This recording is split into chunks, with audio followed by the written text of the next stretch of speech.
All right, YouTube, we're doing another one here. I'm going to be getting, I said I would get back into the tools for a self-sufficient lifestyle. And this is going to be the first video where I'm getting back to that. So this is the circular saw that I use. This is a Skil Mag 77. It's a worm drive. And usually the first two power tools that people buy, they were certainly the first two power tools that I bought, are a circular saw and a corded circular saw and a corded drill. And this is not the first circular saw that I bought. The first circular saw that I bought is downstairs in my wood shop. It's a Sidewinder Craftsman. And it's not any of the lightweight, it's heavy, and it's really only good for breaking down sheet goods, like plywood and stuff like that. And that's pretty much all I use it for, with a straight edge, and I kind of make a rudimentary track saw with it. This is the saw that if I could own one circular saw only, I would buy this. Like I said, it's a Skil saw Mag 77, and as you can see, it's got the blade on the left, so you can actually see what you're doing when you're cutting with it. I bought this, and this is not why you buy tools, but it worked out for me.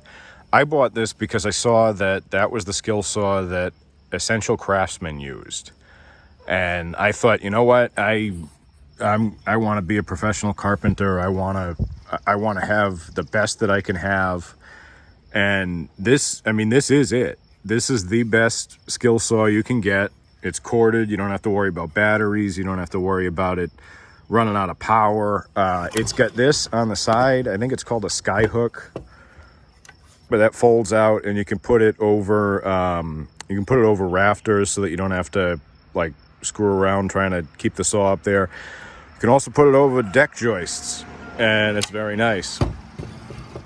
But this saw, I bought this when I first started in carpentry, because I had that Craftsman saw and it was just not what I wanted. And I ended up buying this because, that guy uses it, and he seems to know what he's doing.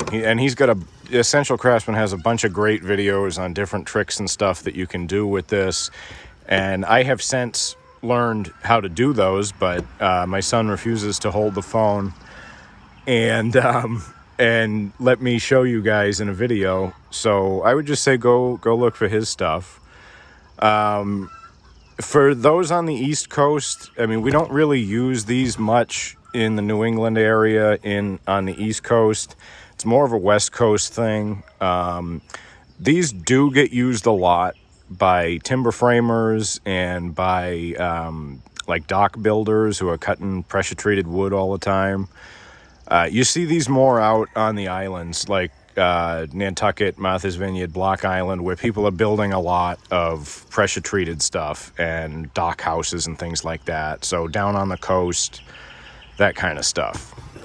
But the reason I like this saw, and the reason I'm into this saw, aside from the fact that you can see what you're cutting as you're cutting with it, this thing is incredibly powerful. Look at this. Look at the size of this. Look at the length of this.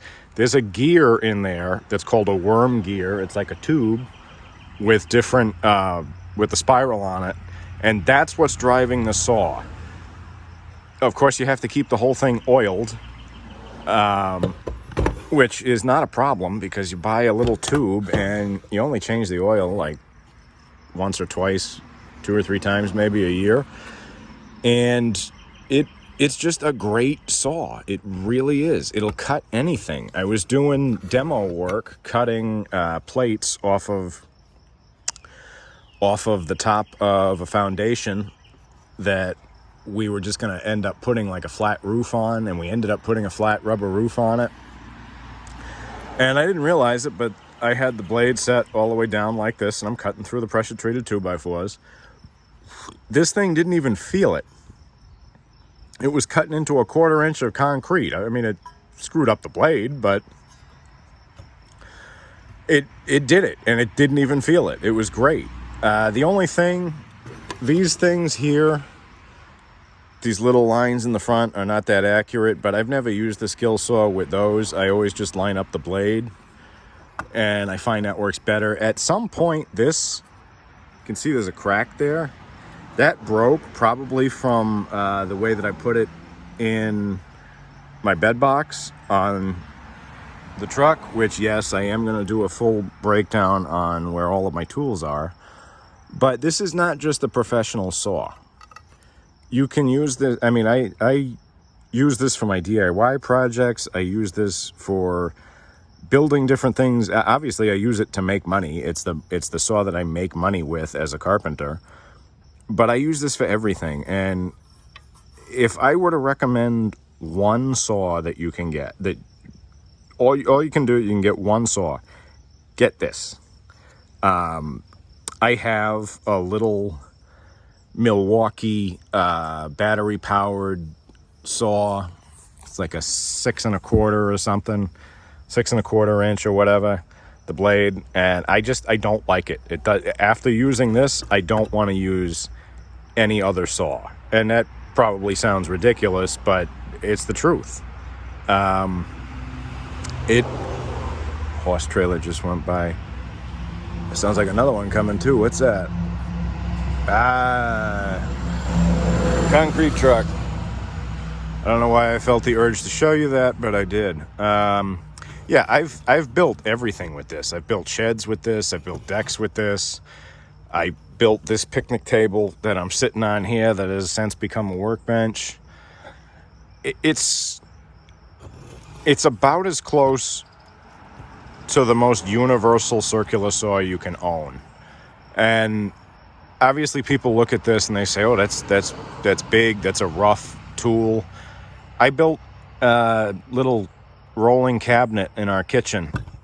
I took the framing blade off and I put on a fine tooth blade before I had my shop set up here when we first moved in. And it did great. I was able to cut stuff down with it. I was able to make fine cuts, and like I said, I made a cabinet with it. It's got all the regular features that you'll find on a circular saw. You can adjust the table, and I don't really use these. I'll just go by like setting the blade next to the workpiece and seeing how deep to go. But it has that nice thing where it kind of tells you, the different depths for like, oh, this is plywood, this is 2x material. And yeah, it's all right. It's not really necessary.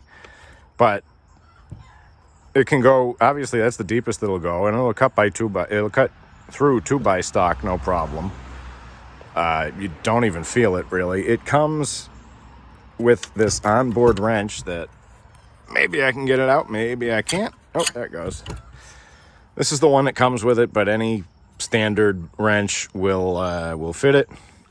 The blades in here, there's a diamond arbor, like when you get the circular saw blades, and it's got the little diamond shape in it. That's what this is for. It's for these kind of saws. And you punch that out and it fits over this, and you screw it back down. You'll find those little diamond plates end up everywhere, no matter what. And obviously you can set different bevels and angles with it. It's just, if I were setting up a toolkit, if I were someone who was brand new to self-sufficient living and carpentry and that kind of stuff, I would recommend this saw. And it will spoil you, and it's all you're going to want to use. But it is an incredible saw. It has done everything I've asked it to, and it becomes like an extension of your hand, because you can see down the blade. It's almost like using a hand saw, because you can see right where you're going. You're not doing that thing where you got to look over the other side and try and watch the blade on those little toys, the Sidewinder toys. That's what they call, on the West Coast, they call those kind of circular saws toys. And this is a real circular saw. according to people on the West Coast. And I have come to agree with them on this. This is a real workhorse of a saw. You can see I beat the hell out of it. I love this saw. If I were only allowed to have one circular saw, it would be this. And I recommend it to anybody who's setting up a toolkit. And like I said, the first two tools, power tools that I bought were a circular saw, corded circular saw, and a drill. And I still have those. I still use them. Obviously, the battery tools I use a lot more. But as far as the circular saw goes, give me a corded Mag 77, and I will be happy. This is all made of magnesium, which is supposed to make it lighter. I guess it does. It's still a heavy saw. It's a big, beefy saw. But the heaviness of it actually helps you cut straighter. It keeps it on line.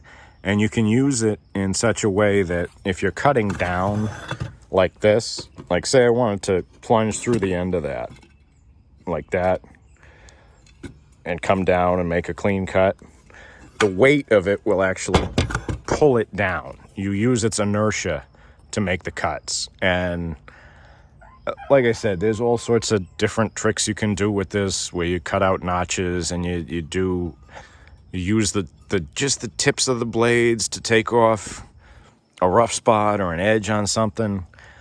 And I can do all those because I watched a lot of videos and I took a lot of time and practice to do them. But if you want to see those kind of things, go for Essential Craftsman. Look for his skill saw tips and tricks. And I'm telling you, this is the best saw you will ever get. And it's priced like the best saw you will ever get. I think I paid 200 and something for it when I got it. But if this were to fall off the top of a barn or get run over by a backhoe or whatever, I would literally on the spot take out my phone and order another one from Amazon, because this is the saw that I want to use. This is the saw that I will use. I don't want to use any other saw. And if you're looking to buy your first circular saw, spend a little bit more money and get the Skil Mag 77 worm drive. You will not regret it, and you'll be amazed at how much you can do with it, how versatile it is, how you can basically, with this and a hammer, you could easily build a shed, probably even a house. But if you were to have one power tool, or you wanted to start somewhere, I would start with this. So that's the circular saw that I use. I love it. I recommend it to anyone who is interested in putting together a power tool kit. So after a long time, I've gotten back into the tools for a self-sufficient life. I'll do other videos on different things, and I'll eventually do a video on the way I have my truck set up for work as a farm / construction / everything guy. I can do pretty much everything I need to out of that truck. Carpentry, farming, plumbing, electrical, and I do landscaping out of it for the farm that I work for. I'll get into that, and that's actually another thing that I'll talk about. Why you need a truck to live a self-sufficient life. But the purpose of this video is this skill saw and how much I love it. I've rambled about it enough. I hope wherever you are, you're comfortable and that God is with you. Thank you.